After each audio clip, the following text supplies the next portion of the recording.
There was doubts related to OBC NCL certificate of some of the candidates. They had messaged, so individually many people messaged. So after that, I clubbed their doubts and I am discussing here in this video.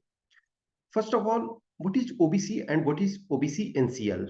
Okay, so OBC, for example, is other backward class. So other backward, you can say other backward castes. So in initial constitution, when constitution was adopted, enacted, and came into force, then at that time there was concept of SC and ST. So through Mandal Commission report, other backward castes, those who were not included in scheduled caste and scheduled tribes, they were given reservation, means 27%. But Supreme Court in Indra Sahni case came out with the things ki yes, this is true. Ki those backward castes should be given reservation because historically they were not getting advantage. Now, Supreme Court kept one clause कि you should find कि there should be creamy layer should be removed from that because creamy layer candidates means those whose family income actually what is the things कि reservation is based on means before EWS or don't come to EWS at this time. So in EWS before EWS there was socio and educational backwards, social and educational. So those who were socially, you can say, key backward and educationally backward, they should get reservation. But there came concept of creamy layer. Ki those who are in creamy layer means their socio-economic education condition are good. So it was initially kept as income. For example, initially 1 lakh, 2 lakh, then 3 lakh, 4.5 lakh, 6 lakh, at this time 8 lakh. Actually, demand is now to do income of 12 lakh. So those candidates who are just OBC but not NCL, they were treated in general candidate. Okay. If you are belonging to OBC but you are in creamy layer, means either your family income is more than 8 lakh or you are your parents, any of them are gazetted officer or he or she becomes gazetted officer before 40 years. So there are different conditions, but agriculture income is not considered. Even agriculture income is more than 8 lakh, that is not a problem. So once you are only OBC and you are not under non-creamy layer, then you will not get reservation benefit. Means normal OBC are treated as general candidate. Okay, but condition is that you should, in general, if you are in general category, you are under general category, then your age should be below 25 years. That's the thing. Once you are in NCL, non-creamy layer, then you are actually getting advantage of OBC. So non-creamy layer, actually, it is not a separate document. Ki OBC is separate document and non-creamy layer is separate document. No, actually, in same certificate, it will be written ki you are OBC belonging to NCL group. Okay. Now another question is कि OBC certificate it is asked कि based on income of financial year 22, 23, 21, 22 and 2021. But when you go to certificate making certificate, they are not writing कि we are making based on income of 3 years.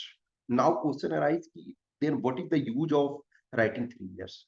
Remember, if your parents or parents are farmer or agriculture income, then even if it is increasing 8 lakh, that is not a problem.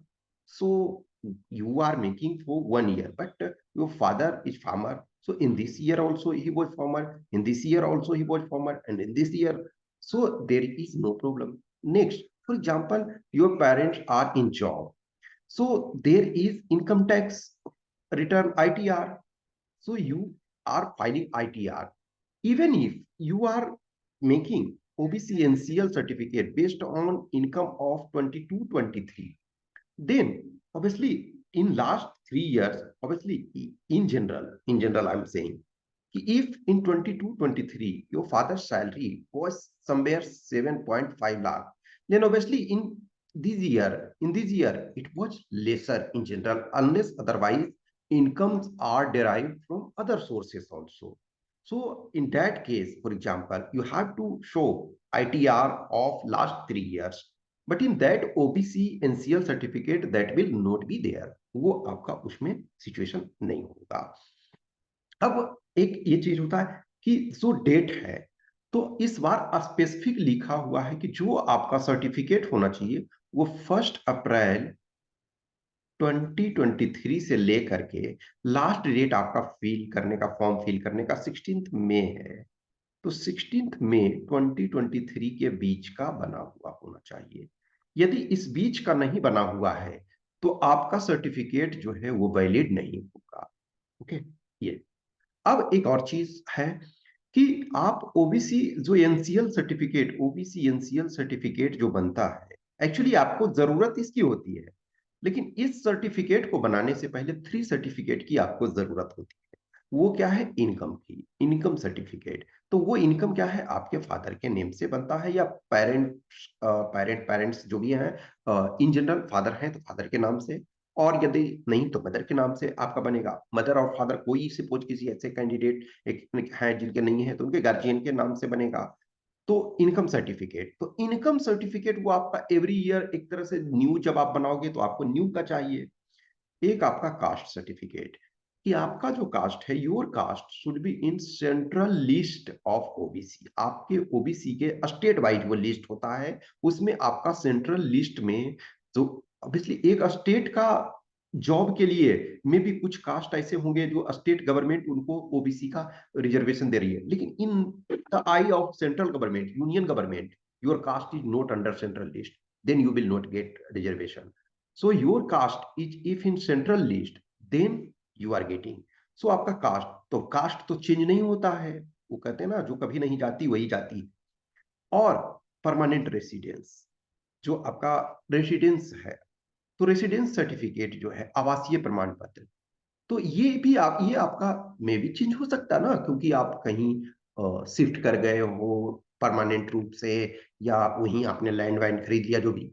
तो in normal जो हो, ये certificate दोनों आपका holder भी चलता है, लेकिन इनकम आपको न्यू।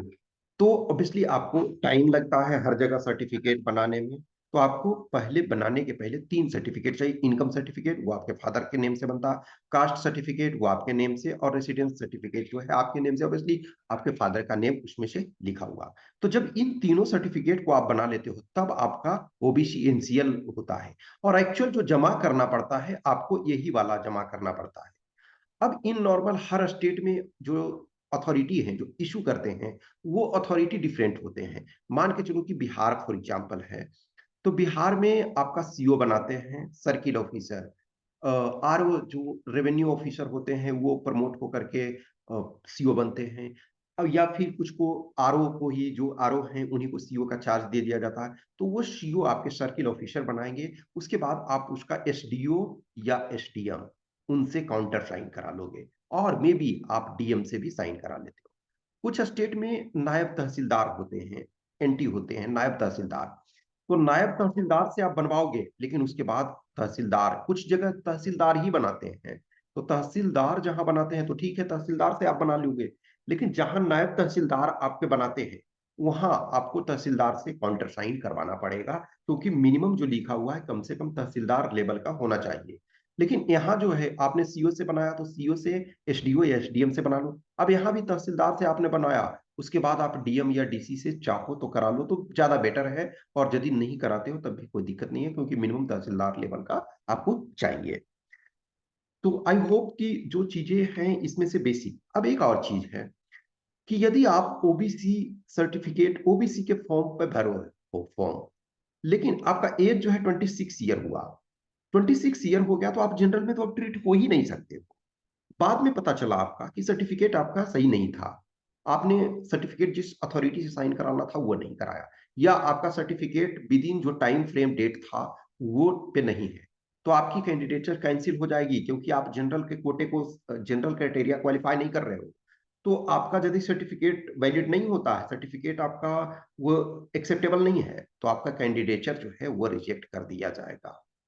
अब मान के चलो आप 24 ईयर्स के हो, अब कंडीशन ये है कि आपका ओबीसी सर्टिफिकेट रिजेक्ट हो गया, थोड़ी देर के लिए आप मानो कि आपका वैलिड नहीं हुआ, लेकिन आप अभी जनरल के एज में हो, बट कंडीशन ये है कि जनरल कोटे पे, जनरल जो मेरिट लिस्ट गया है, जो जनरल कट ऑफ गया है, उस पर क्वालिफाई होना चाहिए। जैसे कोई कैंडिडेट है, मान के चलो 330 कट ऑफ गया जनरल का, एक कैंडिडेट 24 साल का है, उसने ओबीसी सर्टिफिकेट डाला, लेकिन ओबीसी सर्टिफिकेट वैलिड नहीं हुआ, और इसका 330 से या 330 प्लस मार्क्स आ गया, तो इवन इफ ओबीसी सर्टिफिकेट आपका वैलिड नहीं होता है, तब भी आप सेलेक्ट हो जाओगे। लेकिन वंस आपका एज ओवर हो गया, तो आप किसी भी हाल में फिर ट्रीट नहीं होगे। तो इस बात का ध्यान रखो। स्पेसिफिक इस बार फर्स्ट टाइम ऐसा है कि स्पेसिफिक डेट लिखा हुआ है कि 1 अप्रैल 2023 से लास्ट डेट जो फॉर्म फिल करने का है, उसके बीच का, उस ड्यूरेशन का बना हुआ होना चाहिए।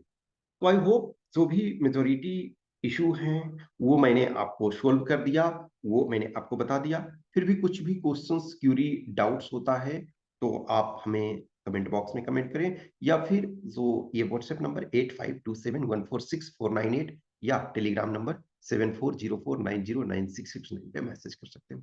Okay, thank you.